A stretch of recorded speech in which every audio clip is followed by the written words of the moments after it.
الحمد لله فطر السماوات والأرض ورفع السماوات بغير أمد ونور الشمس والقمر صدق الله العظيم وصدق رسوله النبي الكريم. قال الله تبارك وتعالى في القرآن المجيد: ويرسل السماء عليكم مدرارا ويمددكم بأموال وبنين ويجعل لكم جنات ويجعل لكم أنهارا. صدق الله العظيم وصدق رسوله النبي الكريم.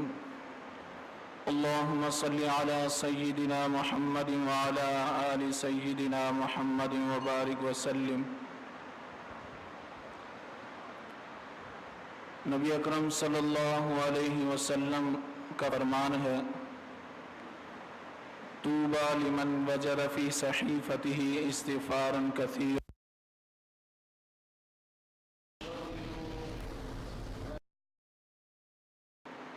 کہ جو اپنے نامہ اعمال کے اندر کثرت سے استغفار کو پائے، یعنی کہ کل قیامت والے دن جس کے نامہ اعمال میں کثرت سے استغفار موجود ہوگا، ایسا شخص جو ہے وہ کامیاب ہے، ایسے شخص کے لیے خوشخبری ہے. انسان جب گناہ کرتا ہے اور گناہ کرنے کے بعد رب تعالیٰ سے معافی مانگتا ہے، استغفار کرتا ہے، تو رب تعالیٰ صرف اس کے گناہوں کو ہی معاف نہیں فرماتے بلکہ ساتھ ساتھ اس کو اور بھی انعامات سے نوازتے ہیں. تو آج کی اس نشست کے اندر استغفار کے فضائل کو بیان کیا جائے گا. نمبر 1، پہلی فضیلت یہ ہے، حدیث قدسی ہے، نبی اکرم صلی اللہ علیہ وسلم فرماتے ہیں کہ اللہ رب العزت بندے سے مخاطب ہو کر فرماتے ہیں: یا ابن آدم لو بلغت ذنوبک عنان السماء ثم استغفرتنی غفرت لک ولا ابالی. اے ابن آدم، تیرے گناہ اگر آسمان کی بلندیوں کو بھی چھو لیں اور اس کے بعد تو استغفار کرے تو میں تیرے گناہوں کو معاف کر دوں گا اور مجھے ذرا بھی پرواہ نہیں. یعنی کہ اللہ رب العزت استغفار کرنے پر اس کے نامہ اعمال سے گناہوں کو بالکل مٹا دیتے ہیں اور اس کو بالکل پاک صاف فرما دیتے ہیں. دوسری فضیلت، قرآن پاک میں رب تعالیٰ فرماتے ہیں: وَيُرْسِلِ السَّمَاءَ عَلَيْكُمْ مِدْرَارًا، کہ اگر تم استغفار کرو گے تو ہم اس استغفار کے بدلے میں تمہارے اوپر موسلا دار بارشیں برسا دیں گے. تو آج کے وقت جو بارشوں کی قلت ہے اس کی مین وجہ یہی ہے کہ ہم نے استغفار کو چھوڑ دیا. اگر کثرت سے استغفار کریں گے، رب تعالیٰ سے اپنے گناہوں کی معافی مانگیں گے، تو رب تعالیٰ آسمان سے موسلادھار بارشیں برسا دیں گے. تیسری فضیلت کیا ہے؟ وَيُمْدِدْكُمْ بِأَمْوَالٍ وَبَنِينَ، اگر تم استغفار کرو گے تو ہم تمہارے اموال کو بڑھا دیں گے اور تمہاری اولاد کو. بنین کا ذکر ہے، یعنی کہ اولاد نرینہ عطا فرمائیں گے. علماء یہ وظیفہ بھی بتلاتے ہیں کہ اگر کوئی شخص بے اولاد ہو تو وہ کثرت سے استغفار کرے، اللہ رب العزت اسے اولاد ہی نہیں بلکہ نرینہ اولاد عطا فرمائیں گے. چوتھی فضیلت کیا ہے؟ وَيَجْعَلْ لَكُمْ جَنَّاتٍ وَيَجْعَلْ لَكُمْ أَنْهَارًا، اگر تم استغفار کرو گے تو ہم باغات اور نہریں جاری فرما دیں گے. यानी कि हरे भरे बागात अता फरमाएंगे और नहरें जारी फरमा देंगे। आज काश्तकारी की जो किल्लत है वो सबके सामने है। किसान रो रहा है कि गुज़श्ता साल अगर 1 एकड़ के अंदर गंदम 45 और 50 मन हो रही थी, तो इस दफ़ा 25 से 30 मन गंदम जो है उसके एकड़ में हो रही है। ये क्या है? हमने रब ताला से अपने गुनाहों की माफ़ी मांगना छोड़ दी तो अल्लाह रब्बुल इज़्ज़त की तरफ से भी जो रहमतों की बारिश थी वो बंद हो गई। पांचवी फजीलत, वयज़िदकुम कुव्वतन इला कुव्वतिकुम, अगर तुम कसरत से इस्तिग़फ़ार करोगे तो हम तुम्हारी मौजूदा कुव्वत के अंदर मजीद इजाफा फरमा देंगे।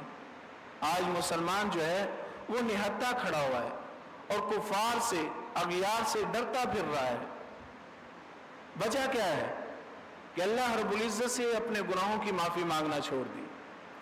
अल्लाह पाक फरमाते हैं हम तुम्हें मजीद कुव्वत अता फरमाएंगे। जब रब तआला कुव्वत अता फरमाएंगे तो फिर उसके क्या कहने। छठी फजीलत, अल्लाह पाक फरमाते हैं मा कान अल्लाहु मुअज़्ज़िबहुम व हुम यस्तग़फ़िरून, अल्लाह रब्बुल इज़्ज़त ऐसी कौम को अज़ाब क्यों देंगे जबकि वो इस्तिग़फ़ार कर रहे हों। शहरों और बस्तियों के ऊपर जो अज़ाब आते हैं अल्लाह रब्बुल इज़्ज़त उसको इस्तिग़फ़ार के नतीजे में टाल देते हैं। इंसान इन अज़ाबात से बच जाता है। कसरत से इस्तिग़फ़ार इंसान को करनी चाहिए।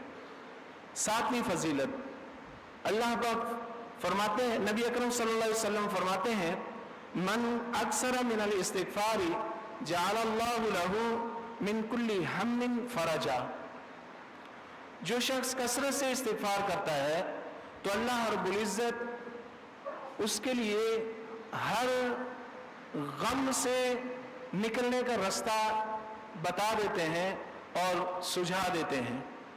हर गम से उसको निजात मिल जाती है।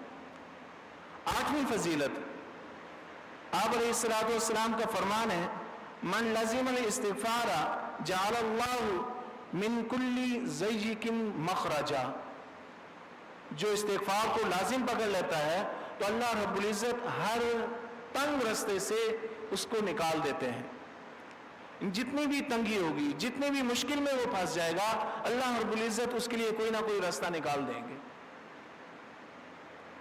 नवीं फजीलत, नबी अकरम सल्लल्लाहु अलैहि वसल्लम का फरमान है मन असर्रा मन इस्तग़फ़रा व इन आदा फिल यौमी 70 मर्रा, अल्लाह रब्बुल इज़्ज़त जो कसरत से इस्तिग़फ़ार करता है उसको गुनाहों के ऊपर मुसिर नहीं रहने देते।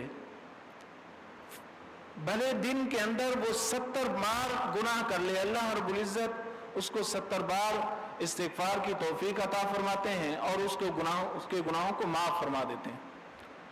10वीं फजीलत, हमारा जो ये इस्तिग़फ़ार है, इस इस्तिग़फ़ार से हमारे मरहूमीन को भी हिस्सा मिलता है। हदीस कुदसी है, नबी अकरम सल्लल्लाहु अलैहि वसल्लम का फरमान है इन्नल्लाह अज़्ज़ा वजल ला यरफ़अ दरजा लिअब्दिस सालिह फ़यक़ूल या रब्बी अन्ना ली हाज़िही फ़यक़ूल बिइस्तिग़फ़ारि वलदिक। नबी अकरम सल्लल्लाहु अलैहि वसल्लम का फरमान है कि अल्लाह पाक बंदे के दर्जे को बुलंद फरमाते हैं। बंदा पूछता है या बारी ताला ये मेरे दर्जात को कैसे आपने बुलंद फरमा दिया? तो अल्लाह पाक फरमाते हैं तेरे बच्चे ने तेरे लिए इस्तिग़फ़ार का तोहफा भेजा है, हमने उसके नतीजे में तुम्हारे दर्जात को बुलंद फरमा दिए। 11वीं फजीलत, गुनहगारों के लिए ये इस्तिग़फ़ार ये एक चमक है, दिलों को चमका देता है। नबी अकरम सल्लल्लाहु अलैहि वसल्लम ने फरमाया इदल मोमिनो इदा अज़नबत कानत